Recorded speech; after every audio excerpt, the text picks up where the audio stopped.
Alright guys, well here we go. It's Monday. I flew in earlier this morning. I was out in Denver seeing my girlfriend, and pretty much when I left this, I ended up selling that 6.0 motor there in the corner. So Josh, let me know your information where you live in, and I'll send out those LS mounts for you. So it looks like I'm not going to be using them. Otherwise, all the clutching is done. I mean, everything from the reservoir to the lines to everything done, and it works.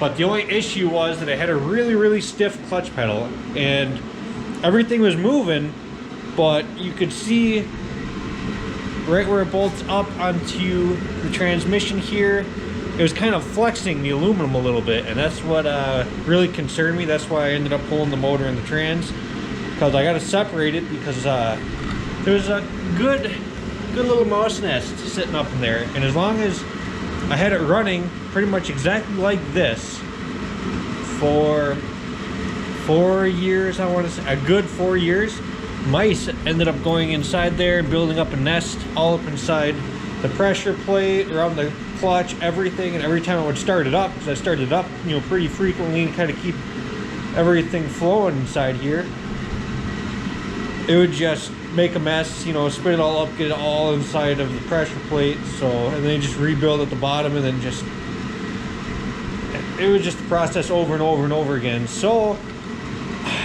I didn't have to pull the motor and trans combo, but I figured as long as it's out, I can give this a real nice paint job and kind of take the wire wheel to it, wire wheel it all down, hit it with some, you know, rust barrier, because that duplicolor stuff, I'm actually really surprised at how well it turned out. I did it on the other rear end I got for it, and like I said, it turned out actually really good.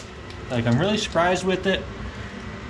So I think I'm just going to do that on the frame, and then pretty much get the clutching figured out, get it back in, have this whole front section painted.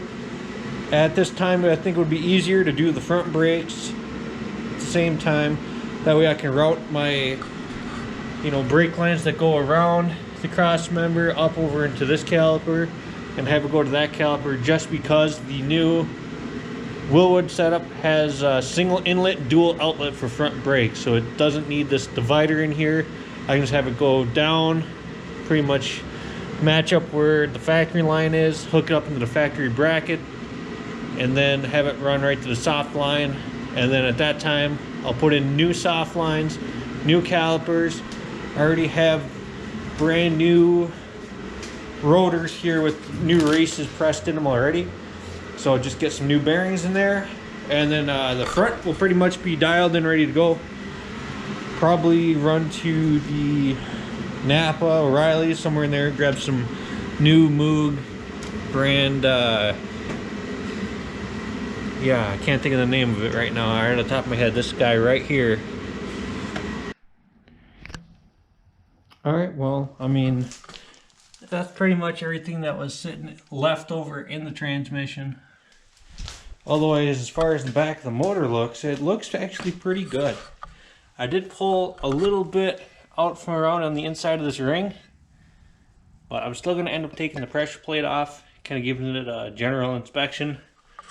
Otherwise, yeah, everything in there is brand new. So everything, otherwise, upon further investigation, everything seems to be sliding inside here actually pretty good. I mean, everything's, so I don't know what's holding me back.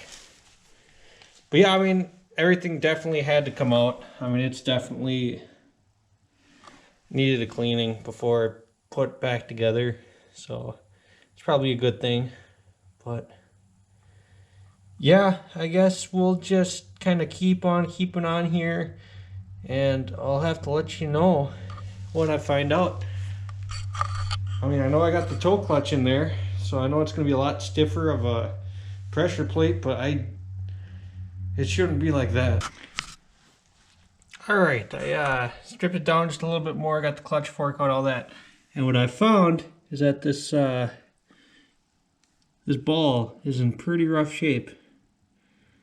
So what I what I did is I just stuck it back on there by hand, started rotating it, and there's a spot, because there's such a, you can kind of hear it there. It wore in such a big groove where it's been riding that I think it's getting caught up in itself, and I don't know if I can take it out and buff it out, or if I should just try finding a new one. I'm just going to try finding a new one first and then do some research and see